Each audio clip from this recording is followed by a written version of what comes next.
What's up, everyone? They let us get to Friday again. That means it's time for another episode of TheLeaf podcast.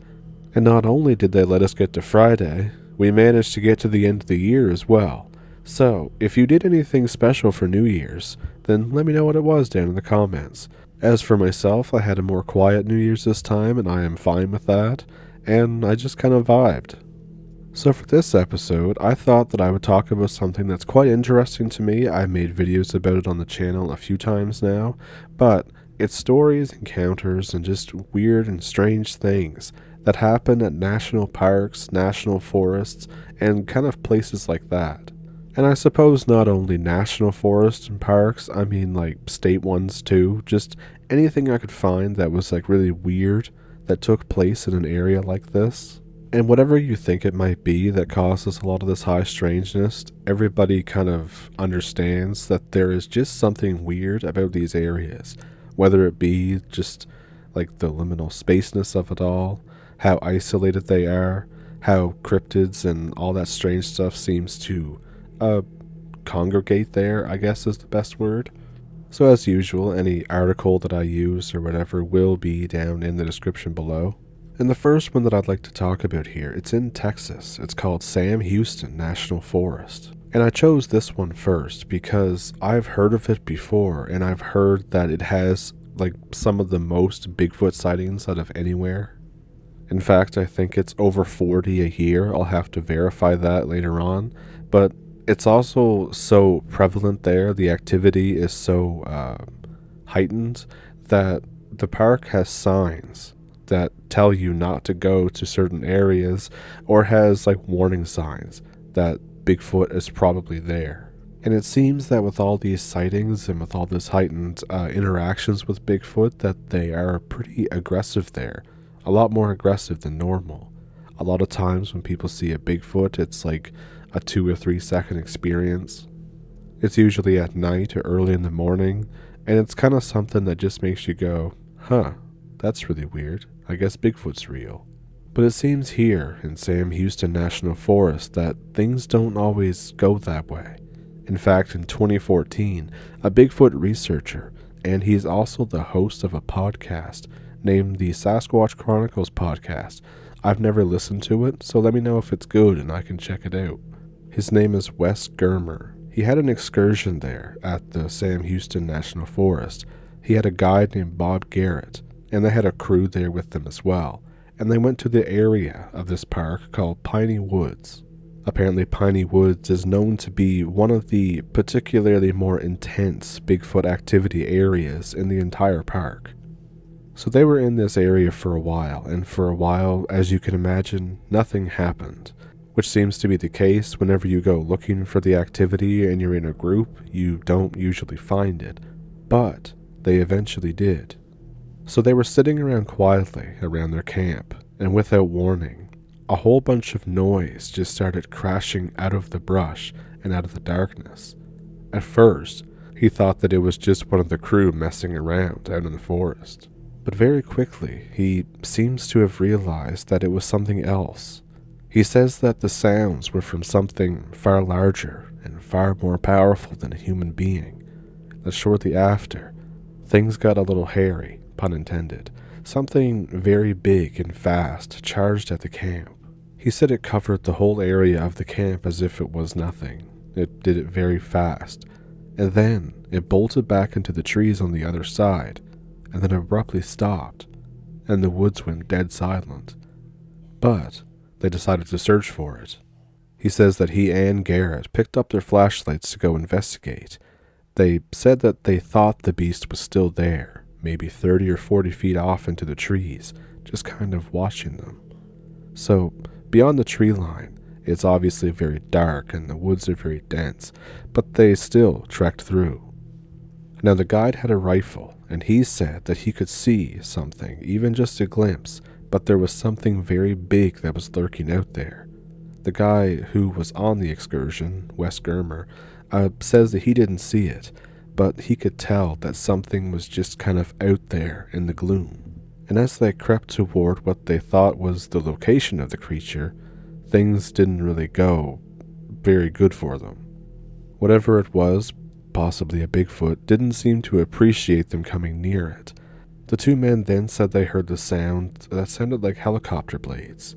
And then he says what happens next. And I knew what it was. It was a log, and it was a big log, and you could hear it being thrown. I ducked down because I thought for sure it was going to hit one of us in the head, but it hit a tree right in front of us, and I just couldn't believe what was happening. I knew what just threw that log at us. I knew what had paced us in. And this wasn't the only time he apparently experienced this there. At some other point, there was a log that came flying out of the trees and landed right where his girlfriend was sitting just moments before. Now, for me, in my opinion, I probably wouldn't go to an area that has all this Bigfoot activity, because especially in an area like this where it's heightened and they're aggressive, I probably wouldn't put myself in that situation, because I like being safe and alive and stuff. I understand why people do, and power to them to go do that stuff. I guess in a weird way, if they didn't, then I would have nothing to talk about, would I? Or we wouldn't have any stories. So, it's kind of a double-edged sword. A lot of thrill seekers will go out there to try and see something, but for me, I'd rather see one of the calmer ones that just kind of, you see them way off in a field somewhere, and you're like, oh shit, that's Bigfoot. And then he doesn't come to your house or doesn't throw a log at you or something like that. But that's just my opinion on that. And I suppose, too, I say that from experience, not really with Bigfoot or cryptids, but with ghosts. I've seen a lot of ghosts and experienced a lot of things like that. And nowadays, I'm mostly like, damn, I kind of just want to be left alone. I understand why they were mad as hell I went into their house. And this isn't related at all to this encounter right here, but there was one in a show I used to watch one time. It was a long time ago. It was on Discovery Channel, I think. And this is Discovery Channel in Canada, so it's a bit different.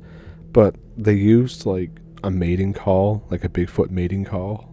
And I always thought, like, what were they going to do if, like, Bigfoot came out of the trees waiting to mate?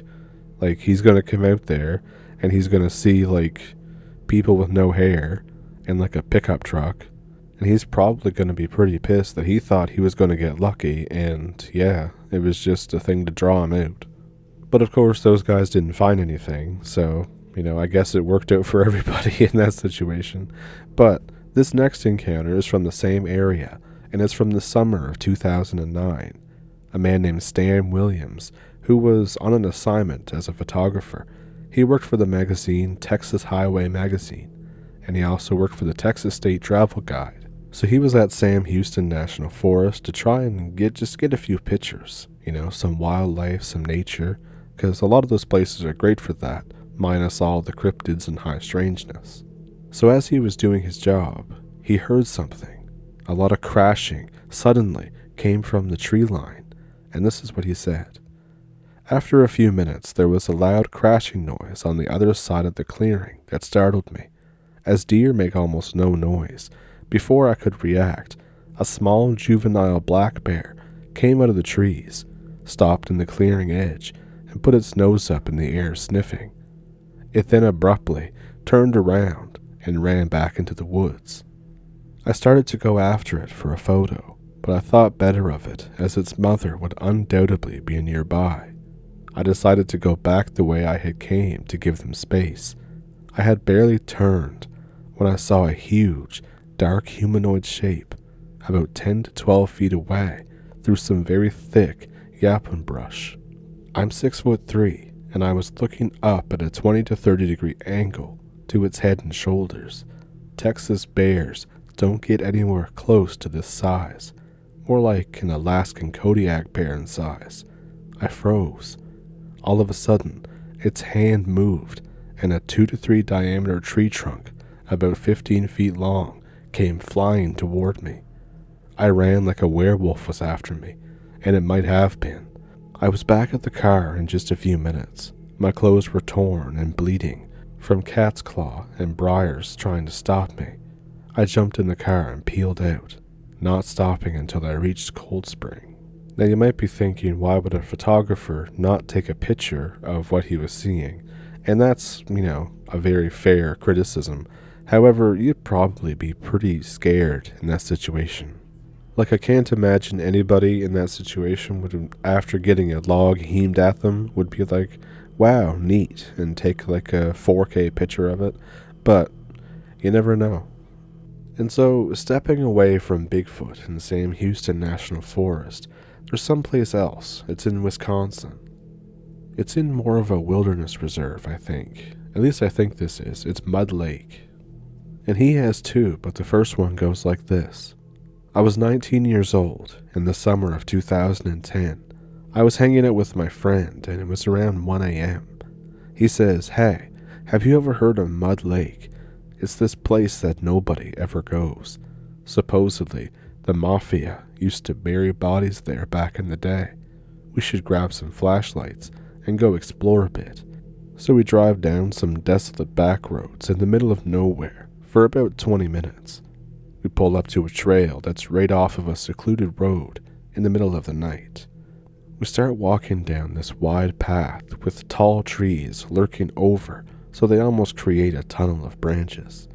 I immediately get freaked out, this feeling like we're not supposed to be there. As we're walking, we begin to hear something that sounds like bottles clanking together. I turn and say to my friend, "Do you hear that?" He just says, yeah, it sounds like bottles clanking together or something." We keep walking, but we're more hesitant now.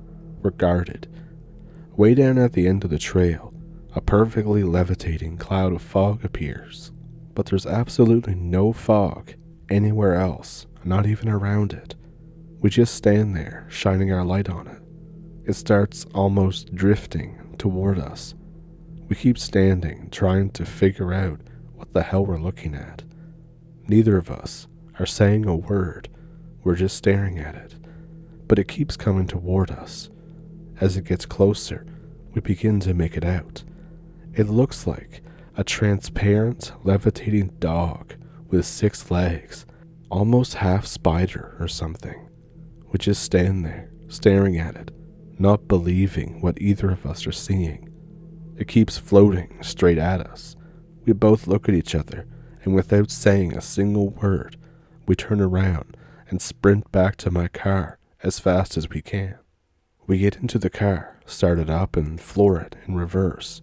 We get back to the main road. I am yelling, "Dude, what the F was that? What the F was that?" He is saying, I don't know, an effing levitating spider dog or something. If I bring it up today, he doesn't really say much about it. He usually just goes, "Yeah, that was weird," thinks for a minute, and then changes the subject. It was very strange. And this is his second story. In the summer of 2014, I was traveling through Wisconsin alone. I decided to see this place called Cathedral Pines. I've heard about it. It's in Nicolet National Forest. I spend a couple of hours going off my route, and I get inside the forest. So I'm driving down this winding dirt road for about 30 minutes, and I finally get there. I do a hike. It's a pretty cool place. As you can imagine, there's big pine trees everywhere. So as I'm getting back to my car, 2 scraggly-looking, redneck-looking guys in a pickup truck come speeding by. They slow down and then look at me for a second, and then just keep going. I thought this was really weird, since we were in the middle of nowhere. I thought that maybe they were just surprised to see somebody else out here or something. So I get back in my car, and I start leaving the same way that the guys in the pickup truck went. As I'm driving down this dirt road, I come to a big log in the middle of the road. It looks like a pine log, and there are no pine trees growing next to the road. I wonder how the guys in the pickup truck got over this giant log just less than a minute ago. I realize that they probably put it there, and I floor it in reverse, knowing that it's a trap. I spend 20 minutes zigzagging around dirt roads, going fast, trying to get back to town and the hell out of there. I get back to town fine. The sky's looking pretty black. I pull off at a gas station. Apparently tornadoes have started on the roads to get back home. I have to spend the night in the forest. The only hotels in the area are completely booked. The sun has gone down now. The storm has moved into the forest. It's absolutely pouring rain, lightning everywhere. I find this desolate, half-abandoned town inside the forest, and I pull into an empty parking lot. I decide that I'll just have to sleep there in my back seat. As I'm falling asleep, bright headlights pull up behind me. I deliriously look out my back window. A gigantic semi-truck has pulled up right behind me in this empty parking lot, and they're trying to block me in. I jump to the front seat and start my car while looking in my rearview mirrors to see what they are doing. Two short guys jump out of the semi-truck and they start power walking toward my car. Since they have me trapped in, the only way to go is forward, over a curb, and onto a grass lawn. I go straight over the curb, onto the grass lawn, do a U-turn on the grass, go over the curb into the parking lot again, and drive right past them, and I get back on the road. It's still storming like crazy out, hard rain, lightning, and tornado watch like 30 minutes away. I floor it out of there, taking random back roads so there's no way they're going to find me if they bother to come looking. I find an ATV dirt road trail that goes straight into the thick forest. I start driving down it. I stop on the trail and pull over. I turn off my car and get into the back seat. I decide that I'll just have to sleep there. It's pitch black and still storming deep in the forest. I sleep for maybe 3 hours. I get up, I go hiking for a couple hours, and head back home. I don't know. Wisconsin can be weird. It seems like the state breeds crazy people. So, just me, but I probably wouldn't be able to sleep after that. I'd probably just drive and drive and drive until I couldn't anymore. I also can't imagine ever being trapped like that. That would be absolutely terrifying.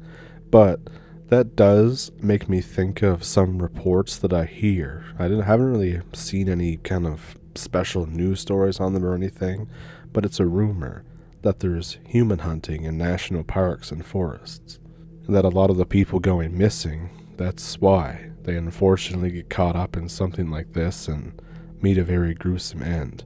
But that's just one of the theories as to what happens to all these people that go missing. Of course, there are lots of people who just seem to lose their trail, and they walk off and they get lost and they get hurt, or not something super strange happens. But there's plenty of those too, and those are the ones that really give you pause about these areas. So I've been to some of Canada's provincial parks and provincial forest areas. I've never had too much happen besides like a hike or whatever. Also, I probably wouldn't go hiking after all that stuff had happened to me, but that's just me. So I think that I will end it off here. What do you think about national parks and forests? Have you been to one and had weird stuff happen? Let me know about it if you have, or if you want to. Of course, I thank you for pulling up a stump with me. I thank you for tuning in to this episode of the TheLeaf podcast, and I will see you Sunday. Once again, let me know if you did anything for New Year's or anything special happened, and let me know if anything creepy happened too. It's always fun to hear from people. But yeah, thanks for pulling up a stump, and I'll see you Sunday.